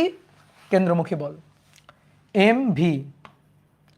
mv²/r, আর হচ্ছে কক্ষপথের ব্যাসার্ধ, তাহলে সেটা হচ্ছে r প্লাস এইচ। এফজি, জি বড় হাতের এম, ছোট হাতের এম, ডিভাইডেড বাই কেন্দ্র থেকে ওই পয়েন্টের দূরত্ব, r প্লাস এইচ স্কোয়ার। স্যাটেলাইটের ভর দুই পাশ থেকে বাদ, ছোট এম। আমাদের দরকার বেগ ভি, তাহলে বেগ V equal to G M divided by R plus H, একটা এখানে দুটো, তাহলে কাটাকাটি করে আর প্লাস এইচ। এটা হচ্ছে v² ইকুয়াল টু এটা, তাহলে ভি ইকুয়াল টু হবে √, এটা ভি ইকুয়াল টু হবে √, এটা। তাহলে এই হচ্ছে আমাদের মুক্তিবেগ ভি। এটা হচ্ছে আমাদের মুক্তিবেগ ভি। এবার যেখানেই দেখবা জিএম, সেখানেই চোখ বন্ধ করে জি², জি ইকুয়াল টু gm/r²। তাহলে অতএব বড় জি বড় এম ইকুয়াল টু ছোট জি r²। ঠিক আছে, জিএম, এই জিএম ইকুয়াল টু gr², তাহলে অতএব V equal to GM gr² divided by R plus H, divided by R plus H. দুটো সূত্র। ভাই দুটোই কি মাথায় রাখা লাগবে? হ্যাঁ লাগবে। কেন লাগবে? কেন লাগবে? কারণ অনেক সময় পৃথিবীর ভর দেওয়া থাকবে কোশ্চেন। এই অধ্যায়ের একটা নিয়ম আছে। নিয়ম কি? প্রশ্নে যে তথ্য দেওয়া থাকবে চেষ্টা করতে হবে সেই তথ্য কাজে লাগানোর। প্রশ্নে যে তথ্য দেওয়া থাকবে সেই তথ্য কাজে লাগানোর চেষ্টা করতে হবে। পৃথিবীর ভর দেওয়া থাকলে এটা, আর যদি ভর দেওয়া না থাকে, ধরো অভিকর্ষ ত্বরণ দেওয়া আছে, তাহলে এটা। অনেকে মনে করতে পারে ভাই ধরেন অভিকর্ষ ত্বরণ দেওয়া আছে, আমি এটা দিয়ে করবো না। কেন করতে পারবে না? কেন? অভিকর্ষ ত্বরণের মান এটা 9.8 দেওয়া থাকবে, 9.8 দেওয়া থাকবে, তোমার কে বললো 9.6 হতো দেওয়া থাকতে পারে, তাই না? আন্দাজে একটা মান তো মানে প্রশ্নে দিয়ে দিবে, যে মান দিয়ে দিবে ওই মান দিয়ে করতে হবে। তাহলে এই অধ্যায়ের নিয়মটা কিন্তু নিতান্তই ধরো কিছু দেওয়া নাই, তখন তুমি মুখস্থ ধরে নিতে পারো। ঠিক আছে, নিতান্তই তুমি ধরো কিছু দেওয়া নাই, তখন তুমি ধরে নিতে পারো, বাট সবসময় কিন্তু ধরে নেওয়া যাবে না। প্রশ্নের যে তথ্য সেই তথ্য। তাহলে যেখানেই দেখবা জিএম, চোখ বন্ধ করে সেখানেই বসাই দিবা gr²। বেগ গেল। এইবার আমরা চাই পর্যায়কাল। ওকে, কৃত্রিম উপগ্রহের বেগ গেল, এবার কৃত্রিম উপগ্রহের পর্যায়কাল। পর্যায়কাল বের করব। পর্যায়কাল টি। টি কিসের মধ্যে আছে? টি আছে ওমেগার মধ্যে। দেখো বৃত্তাকার পথ, এই যে পৃথিবী তার ব্যাসার্ধ আর, এটা এইচ উচ্চতা, স্যাটেলাইট এম ভরের স্যাটেলাইট ভি বেগে ঘুরছে, ভি বেগে বৃত্তাকার পথে ঘুরছে। আমরা পর্যায়কাল চাই, পর্যায়কাল আছে কৌণিক বেগ ওমেগার মধ্যে। আমরা জানি বৃত্তাকার গতির ক্ষেত্রে V equal to omega R, V equal to omega R, ঠিক আছে, ছোট হাতের আর। এই আর হচ্ছে ব্যাসার্ধ, কক্ষপথের ব্যাসার্ধ। তাহলে V equal to omega R, omega মানে 2π/t, 2π/t, আর আর কক্ষপথের ব্যাসার্ধ আর, আর মানে আর প্লাস এইচ, আর মানে আর প্লাস এইচ। পর্যায়কাল টি বের করতে হবে, তাহলে T equal to 2π/v into R plus H. এটা হচ্ছে পর্যায়কালের একটা সূত্র, বাট এই সূত্রটা অনেক বইতে বক্স করা আছে, বাট আমরা এটাকে, ঠিক আছে, এটাকে আমরা বক্স করব না, এটাকে আমাদের বক্স করব না। কেন করব না? কারণ এটা দিয়ে তুমি ডিরেক্ট পর্যায়কাল বের করতে পারো না, ঠিক আছে, এটা দিয়ে তুমি ডিরেক্ট পর্যায়কাল বের করতে পারবে না। কারণ এটা দিয়ে পর্যায়কাল বের করতে গেলে আগে তোমার ভি বের করা লাগবে। এই সূত্র দিয়ে, দেখো ভি আছে, এই সূত্র দিয়ে ভিটা বের করা লাগবে, এই দেন ভি এর মানটা নিয়ে এখানে বসাইলে পরে পর্যায়কালটা পাবা। তো আমি চাই এত কাহিনী করার কি দরকার রে ভাই, আমি একবারে করতে চাই। ওকে, তাহলে এই যে একবারে করার জন্য, একবারে করার জন্য টি ইকুয়াল টু 2π/v, আর এই ভি মানে ওই যে আগের পৃষ্ঠা থেকে gm/r+s, আর এখানে r+s। তাহলে অতএব টি ইকুয়াল টু, দেখো তো কি হয়, 2π√gm, ঠিক আছে, 2π/√gm। আর দেখো r+h তার পাওয়ার রুট, তো এটা যখন উপরে যাবে, অলরেডি r+h একটা আছে, আবার নিচে দেখো -1/2, এটা উপরে যাবে, r+h টু দি পাওয়ার 1/2 হবে, বুঝো, 2π/√gm, আর এখানে √r+h, তাহলে ভগ্নাংশের নিচে আছে, তাহলে r+h টু দি পাওয়ার -1/2, এটা আবার লাভ দিয়ে উপরে চলে গেলে হাফ। এবার 1 এবং হাফ, 1 এবং হাফ মানে 1 + হাফ মানে 3/2, তাহলে একবারে লিখে দিব r+h টু দি পাওয়ার 3/2। আশা করি তুমি বুঝছো, কারণ তুমি এখন বড় হইছো, ইন্টারে পড়ো, তাই না? তাহলে তোমার তো বুঝতে হবে এটা। ঠিক একইভাবে এই সূত্রের আবার একটা ডুপ্লিকেট ফরম্যাট আসবে, এই সূত্রের একটা টি ইকুয়াল টু, এই সূত্রের আবার একটা ফরম্যাট টি ইকুয়াল টু হবে 2π/√gm, 2π/√gm, এই যে r+h টু দি পাওয়ার 3/2, তাহলে যেখানে gm সেখানে gr², r+h টু দি পাওয়ার 3/2, এই হচ্ছে একটা সূত্র। বোঝা গেছে দাদা? বুঝতেছি না, কি বুঝো নাই? এই হিসাব বুঝো নাই? হাই হাই, এটা বুঝো নাই? এই লাইন থেকে এই লাইন বুঝো নাই? ও আচ্ছা, টি ইকুয়াল টু 2π√gm √r+h, বুঝছো? এবার বুঝছো? আশা করি এবার বুঝছো, ইন্টু r+h। এবার 2π√, এইটা মানে 2π√gm √r+h, √r+h, আর ওই r+h তো আছে, বুঝছো? বুঝতে পারছো? এই r+h এর পাওয়ার 1/2, 1/2, আর এটা 1, তাহলে 1/2 + 1 মানে 3/2। আজকের ক্লাসটা কেমন যেন লাগতেছে, সব ক্লিয়ার না? কি বলো, মাথা ঝাড়া দাও। আজকের ক্লাসটা সবচেয়ে সহজ ক্লাস, আজকের ক্লাসটা যতগুলো ক্লাস করছি তার মধ্যে সবচেয়ে সহজ ক্লাস আজকেরটা। সূত্র, ওকে, তাহলে পর্যায়কাল ডান। এইবার আরেকটা জিনিস, সেটা হচ্ছে উচ্চতা নির্ণয়, স্যাটেলাইটের উচ্চতা নির্ণয়। উচ্চতা কোনটা?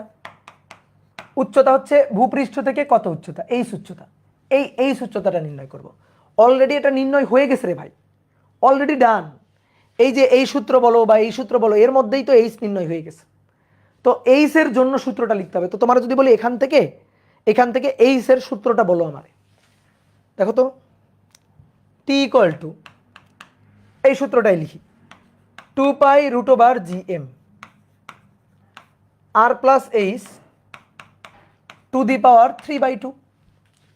আমাদের দরকার এইচ, তাহলে এর মাথা থেকে আগে 3/2 সরাও, এর মাথায় আছে 3/2, ওইটারে আগে সরাও, তাহলে বর্গ করো তো আগে, t², 2 বর্গ 4, পায়ের বর্গ π², √gm, রুট চলে গেল gm, r+h 3/2 তার বর্গ করো, বর্গ করলে 2 2 কাটে, বুঝছো? এর বর্গ করো, তাহলে বর্গ করলে কি থাকে? কিউব থাকে। এবার এই আর প্লাস এইচ কিউব, আমাদের দরকার এইচ এর মান, তাহলে আর প্লাস এইচ কিউব এইটা equal to GM T square divided by 4π²। এটা সমান সমান GM T square divided by 4π²। আমাদের দরকার এইচ, তাহলে এর মাথা থেকে আগে কিউব সরাও, তাহলে আর প্লাস এইচ এইটা equal to GM T square divided by 4π²। বলো কি হবে? 1/3। কি লাগবে? এইচ লাগবে, আর ওই পাশে পাঠিয়ে দিলে কাজ শেষ। সূত্রগুলো বড় বড়, এটা আমি স্বীকার করতেছি, কিন্তু সহজ জিনিস। সূত্র লিখতে লিখতে দেখবা মুখস্থ হয়ে গেছে। GM T square divided by 4π² to the power 1/3, GM T square 4π² to the power 1/3 minus R. এই তাহলে এই হচ্ছে একটা সূত্র। সূত্র দুটো দুটো করে, তাহলে বলো তো এর মতো আর একটা সূত্র কি হবে? এত জটিল জটিল কেন? কই জটিল জটিল, এটাই তো সহজ, এটাই তো সহজ। এইচ ইকুয়াল টু যেখানেই দেখবো জিএম সেখানে এই জিআর স্কোয়ার, জিএম এর জায়গায় জিআর স্কোয়ার, তাহলে GR square T square divided by 4π² to the power 1/3 minus R, to the power 1/3 minus R. এই যে দুটো দুটো করে সূত্র।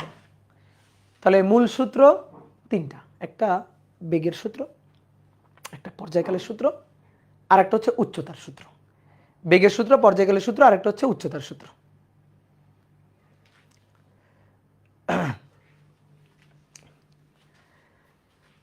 আজকের ক্লাসটা কেমন জানি মাথার প্যাচগুলো খুলে যাচ্ছে। হ্যাঁ, গুড, মাথার প্যাচগুলো খুলে যাচ্ছে, গুড, ভেরি গুড। তাহলে হয়েছে তিনটা সূত্র, ডান, সবাই বুঝছি। তাহলে স্যাটেলাইটের সূত্রগুলা হয়ে গেল, এই তো সূত্র। এবার আমাকে বেগ বের করতে বললে এই যে এটা দিয়ে বেগ, পর্যায়কাল বের করতে বললে পর্যায়কাল, উচ্চতা বের করতে বললে এইটা। এবার কথা হচ্ছে ভাই আমি যদি কৌণিক বেগ বের করতে বলি আমি কি কোনো সূত্র মুখস্থ রাখবো? না। তাহলে কি কৌণিক বেগ বের করতে পারবো না? পারবো। কেমনে? V equal to omega R omega equal to V by R, আর আর এর জায়গায় বসবে আর প্লাস এইচ, আর ভি এর মান তো জানি। বুঝছো? তুমি যে কোনো রাশি বলো, দেখো আমি বের করে দিচ্ছি। তুমি যদি বলো ভাই কৌণিক ভরবেগ বের করেন, কৌণিক ভরবেগ L equal to m v r, m ওই যে ভি এর সূত্র জানি, ভি এর সূত্রটা জানি, আর আর এর জায়গায় বসবে আর প্লাস এইচ। তাহলে আলাদা আলাদা করে সূত্র মুখস্থ করবো না, সূত্র তিনটা, এইচ এর সূত্র, টি এর সূত্র, ভি এর সূত্র, এইচ এর সূত্র, টি এর সূত্র, ভি এর সূত্র, এর বাইরে কোনো সূত্র নাই, এর বাইরে কোনো সূত্র নাই। আর যাই বের করতে বলুক আমরা এই সূত্র দিয়ে বের করতে পারবো। এবার আসো আর একটা জিনিস, স্যাটেলাইটের শক্তি, স্যাটেলাইটের শক্তি। আসো, স্যাটেলাইটের শক্তি আজকে বেশিক্ষণ পড়াবো না, পায়ে ব্যথা করতেছে খুব। স্যাটেলাইটের শক্তি বের করব। পৃথিবী ভর এম, পৃথিবীর ব্যাসার্ধ আর, পৃথিবী পৃষ্ঠ থেকে উচ্চতা এইচ, এইচ উচ্চতায় এই যে স্যাটেলাইটটা আছে এখানে, এই যে স্যাটেলাইট, স্যাটেলাইটের ভর এম। বলো স্যাটেলাইট যে ঘুরতেছে স্যাটেলাইটের বেগ ভি আছে না? স্যাটেলাইটের বেগ ভি আছে কিনা? আছে। তাহলে স্যাটেলাইটের বেগ যদি ভি থাকে, স্যাটেলাইটের ভর আছে এম, তাহলে তার গতিশক্তি আছে, আর পৃথিবীর মাধ্যাকর্ষণ ক্ষেত্রের মধ্যে আছে, সুতরাং তার বিভব শক্তি আছে। আমরা সেই গতিশক্তি বিভব শক্তিগুলো বের করতে চাই, গতিশক্তি বিভব শক্তি বের করতে চাই। তাহলে আসো প্রথমে দেখি গতিশক্তি, স্যাটেলাইটের গতিশক্তি। গতিশক্তি E K equal to half M V square, half M V square. স্যাটেলাইটের বেগ V.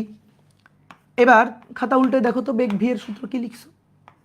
Root over G M by R plus H. তুমি লিখছো, খাতা দেখো, এটার বর্গ কোত্থেকে পাইলাম? এই যে এখান থেকে, এই যে এখান থেকে, এটা হচ্ছে ভি। তাহলে এর যদি বর্গ করি, বর্গ করে সাজায় লিখছি একবারে, বড় জি বড় এম, বড় জি বড় এম ছোট এম, আর ডিভাইডেড বাই নিচে 2 ইন্টু আর প্লাস এইচ। এইটাই হচ্ছে গতিশক্তির সূত্র, কাইনেটিক এনার্জি। তাহলে অতএব কাইনেটিক এনার্জি দুটো সূত্র একবারে লিখব, জি বড় এম ছোট M divided by 2 R plus H. যেখানেই দেখবা জি এম সেখানেই চোখ বন্ধ করে জি আর স্কোয়ার। বড় জি বড় এম মানে ছোট জি আর স্কোয়ার। ছোট হাতের m divided by 2 into r plus H. যেখানেই দেখবা বড় জি বড় m, সেখানেই চোখ বন্ধ করে ছোট জি আর স্কয়ার। বুঝে গেছে? এটা হচ্ছে গতিশক্তি। এইবার আসো বিভব শক্তি, স্যাটেলাইটের বিভব শক্তি। তাহলে বিভব শক্তি ইপি। ইপি বিভব শক্তি আছে কিনা? অবশ্যই বিভব শক্তি আছে। এই পয়েন্টে বিভব শক্তি, তাহলে পৃথিবীর ভর এম, তার থেকে কত দূরত্ব আর প্লাস এইচ। বিভব শক্তি সূত্র মাইনাস জি বড় এম ছোট এম ডিভাইডেড বাই আর। এই আরটা হচ্ছে আর প্লাস এইচ, তাহলে মাইনাস জি বড় এম ছোট এম আর এর জায়গায় আর প্লাস এইচ। এই তো বিভব শক্তির সূত্র। তাহলে অতএব বিভব শক্তির দুটো সূত্র একসাথে করে লিখে দিই, মাইনাস বড় জি বড় এম ছোট এম আর প্লাস এইচ এবং মাইনাস জি আর স্কোয়ার ছোট M divided by R plus H. এই হচ্ছে আমাদের দুটো সূত্র।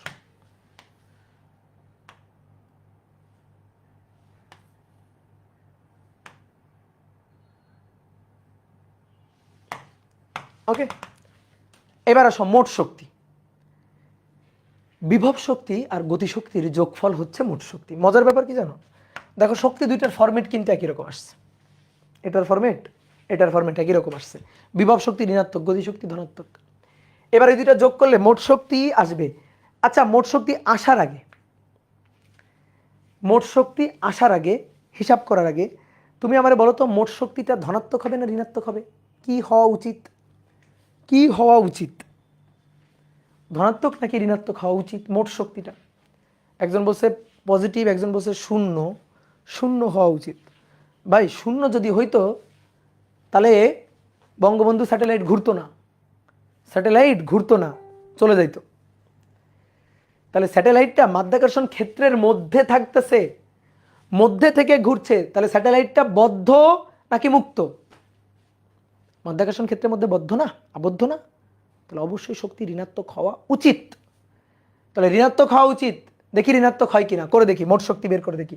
তাহলে টোটাল এনার্জি, মোট কাইনেটিক এনার্জি, মানে মোট energy, kinetic energy plus potential energy, E K plus E P. E K G বড় এম ছোট এম 2 আর প্লাস এইচ, আর ইপি মাইনাস জি বড় এম ছোট এম ডিভাইডেড বাই শুধু আর প্লাস এইচ। দেখো এবার খুব ভালো করে খেয়াল করো, এখানে হচ্ছে হাফ জি এম এম আর plus h, G M m আর প্লাস এইচ। এখানে হাফ মাইনাস ওয়ান মানে minus half, half minus one মানে মাইনাস হাফ। তাহলে মাইনাস জি বড় এম ছোট M divided by 2 into R plus H. এটা half minus one, তাহলে half minus one মানে minus half. তাহলে এইটাই হচ্ছে টোটাল কাইনেটিক এনার্জি, মোট শক্তি।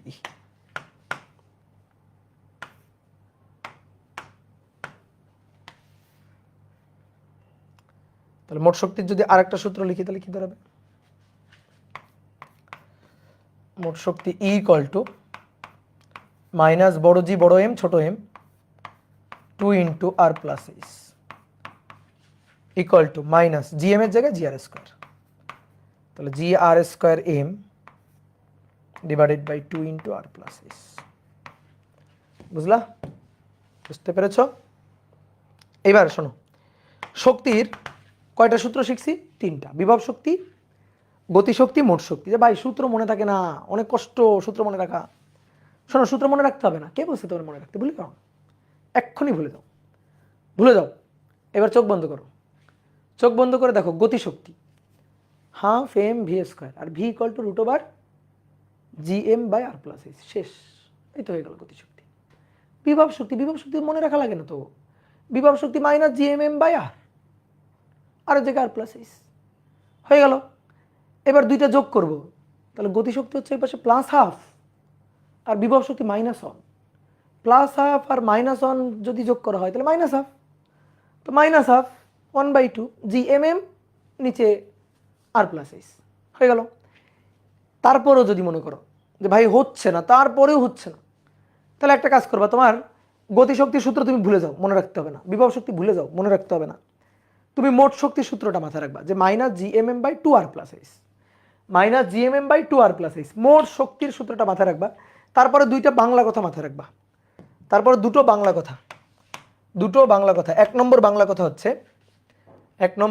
হচ্ছে বিভব শক্তি মোট শক্তির দ্বিগুণ। ঠিক আছে, বিভব শক্তি মোট শক্তির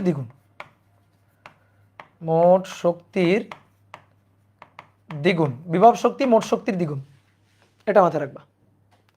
এবার আসো, এটা বিভব শক্তি, মোট শক্তি। এরে 2 দিয়ে গুণ দাও তো, একে যদি 2 দিয়ে গুণ দাও তাহলে 2 কাটাকাটি, তাহলেই তো বিভব শক্তি minus GMM by R plus h. তাহলে বিভব শক্তি মোট শক্তির দ্বিগুণ, মোট শক্তি বের করে 2 দিয়ে গুণ করে দেবা। এবার আর একটা কথা, সেটা হচ্ছে গতিশক্তি মোট শক্তির সমান কিন্তু ধনাত্মক। গতিশক্তি মোট শক্তির সমান কিন্তু ধনাত্মক, যাচাই করো। দেখো বিভব শক্তি মানে গতিশক্তি আর মোট শক্তি, এই দুইটা সূত্র সেম। মোট শক্তি minus GMM by 2R plus h, এরও দেখো GMM by 2R plus H. কিন্তু গতিশক্তি, এটা তো আমরা বুঝি যে গতিশক্তি ধনাত্মক। তাহলে কোনো স্যাটেলাইটের যদি মোট শক্তি হয় মাইনাস 1000 জুল, তাহলে তার বিভব শক্তি মাইনাস 2000 জুল, আর গতিশক্তি প্লাস 1000 জুল। বুঝলা? মোট শক্তি যদি এটা হয় তাহলে গতিশক্তি হবে, বিভব শক্তি হবে দ্বিগুণ, আর গতিশক্তি হবে সমান কিন্তু ধনাত্মক। তাহলে এইভাবে শর্টকাটে বুঝবা, এগুলো এমসিকিউর জন্য খুব কাজে দিবে। ঠিক আছে, ওকে। এবার আসো শক্তির একটা গ্রাফ আঁকবো, E P minus GMM divided by R plus h, E K GMM divided by 2R plus H, আর E minus GMM divided by 2R plus h. তাহলে দেখো GMM কনস্ট্যান্ট, তাহলে মাইনাস উপরে GMM কনস্ট্যান্ট, ওটা বললাম কে, আর R প্লাস এইচ কে, R plus h যেটা, এটাকে R বললাম, তাহলে মাইনাস কে বাই R। আর এটা হচ্ছে GMM কে, আর নিচে হচ্ছে 2R, তারপরে GMM কে, নিচে হচ্ছে মাইনাস 2R। এই আর এর সাথে ব্যস্তানুপাতিক, আর এর সাথে ব্যস্তানুপাতিক, আর এর সাথে ব্যস্তানুপাতিক, তিনটাই আর এর সাথে ব্যস্তানুপাতিক। হ্যাঁ, মাইনাস আছে, কিন্তু ব্যস্তানুপাতিক তো, মানটা তো ইকে এর মানটা আর এর সাথে ব্যস্তানুপাতিক, ইপি এর মানটা আর এর সাথে ব্যস্তানুপাতিক, ই এর মানটা আর এর সাথে ব্যস্তানুপাতিক। তাহলে এবার শোনো, একটা গ্রাফ আঁকবো। গ্রাফে এটা হবে দূরত্ব আর কি। ঠিক আছে, দূরত্ব, কক্ষপথের দূরত্ব মানে আর, এই যে আর, দূরত্ব আর।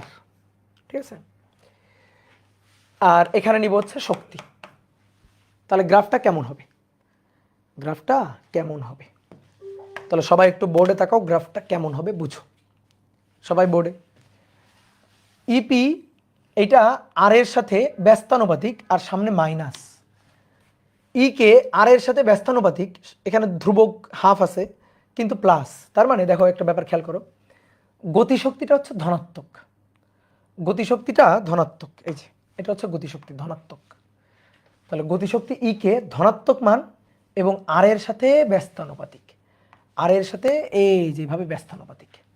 এটা হচ্ছে kinetic energy E K equal to plus GMM divided by যে 2R প্লাস এইচ। এই যে 2R প্লাস এইচটাই হচ্ছে আর প্লাস এইচের সাথে ব্যস্তানুপাতিক সম্পর্ক হয়েছে। এবার আসো, ইপি এর মানটাও আর এর সাথে ব্যস্তানুপাতিক কিন্তু মাইনাস, অর্থাৎ ঋণাত্মক দিক থেকে ব্যস্তানুপাতিক। বুঝতে পারছো? আর এর মানটা যদি দূরত্ব যদি বাড়তে থাকে তাহলে কমতে থাকবে, তো ঋণাত্মক দিক থেকে ব্যস্তানুপাতিক। ইপি এর মানটা আর এর সাথে ব্যস্তানুপাতিক কিন্তু ঋণাত্মক দিক থেকে। এবার আসো, এইটা হচ্ছে হাফ, দেখো গতিশক্তিটা হাফ,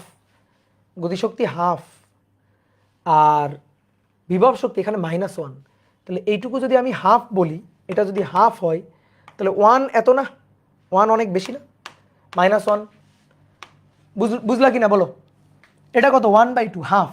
তাহলে এইটুকু যদি হাফ হয় তাহলে এখানে -1, তাহলে -1 এর দ্বিগুণ হবে, -1 এর দ্বিগুণ হবে। তো সেটাই বলতে চাচ্ছি যে -1টা কি হবে, এর দ্বিগুণ হবে -1। তাহলে -1 হবে, এটা হচ্ছে -1/2, এটা হচ্ছে -1। তাহলে এখান থেকে এই হারে ব্যস্তানুপাতিক, এখান থেকে এইভাবে ব্যস্তানুপাতিক, এইভাবে যাবে। তাহলে এটা হচ্ছে ইপি এর graph, -GMM divided by R plus H. বুঝতে পারছো? তাহলে তুমি এবার মোট শক্তির গ্রাফটা আঁকো। মোট শক্তি এটা দেখো, এইটুকু আর এইটুকু, সরি এইটুকু আর এইটুকু সেম, শুধু এটা প্লাস এটা মাইনাস, অর্থাৎ এর গ্রাফটা উপরের দিকে, সেম গ্রাফটা নিচের দিক দিয়ে হবে, সেম গ্রাফটা নিচের দিক দিয়ে হবে, কারণ মাইনাস মান থেকে ব্যস্তানুপাতিক হারে যাবে, এই যে এইভাবে যাইতে থাকবে, মাইনাস মান থেকে এই হারে যাইতে থাকবে, এইভাবে যাইতে থাকবে। তাহলে এটা হচ্ছে মোট শক্তির গ্রাফ, ঠিক আছে? এটা হচ্ছে মোট শক্তি এর গ্রাফ। তো একটা জিনিস একটু খেয়াল করে দেখো, যে কোনো পয়েন্টে তুমি একটু হিসাব করে দেখতেই পারো। ধরো আমরা যে কোনো পয়েন্টে যদি দেখাই, ধরো এই পয়েন্টটা একটু একটু একটু একটু একটু ভুল হয়েছে, মানে একটু চোখের দৃষ্টিতে একটু ভুল দেখাচ্ছে।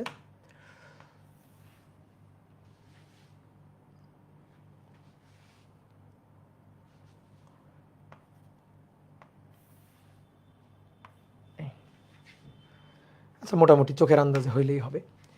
তো দেখো খেয়াল করো, এই যে এইটুকু যা গতি, এইটুকু হচ্ছে মোট শক্তি ই, মোট শক্তি ই।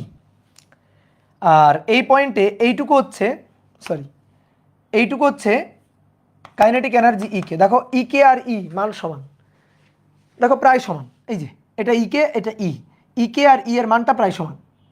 তাহলে ই এর মানটা আর ই কে এর মানটা সেম হবে, একটা ধনাত্মক একটা ঋণাত্মক। আর বিভব শক্তি হবে মোট শক্তির দ্বিগুণ। তাহলে মোট শক্তি এইটুকু, বিভব শক্তি এইটুকু, তাহলে তার দ্বিগুণ। দেখো এটা হচ্ছে ইপি, বিভব শক্তি মোট শক্তির দ্বিগুণ, আর গতিশক্তি মোট শক্তির মানের সমান কিন্তু ধনাত্মক। ঠিক আছে? বুঝতে পারছি? ক্লিয়ার? ওকে, গুড, ভেরি গুড। তাহলে তোমরা বই থেকে একটু ম্যাথ প্রবলেম করে রাখবা, হ্যাঁ? বই থেকে, বোর্ড বই থেকে ম্যাথ প্রবলেম হোমওয়ার্ক, বই থেকে ম্যাথ প্রবলেম এইচডব্লিউ, এটা করে রাখবা। আমরা পরের দিন স্যাটেলাইট এবং মুক্তিবেগের ম্যাথ প্রবলেমগুলো সলভ করব। টাটা। ঠিক আছে, আজকে এই পর্যন্ত। আজকে বেশি পড়াইলাম না, আজকে ভাবছিলাম অনেক বেশি পড়াবো, কিন্তু আমার পায়ে একটু ব্যথা করতেছে, আমি দাঁড়াই থাকতে পারতেছি না আর কি। থাক, আজকে এই পর্যন্তই থাক।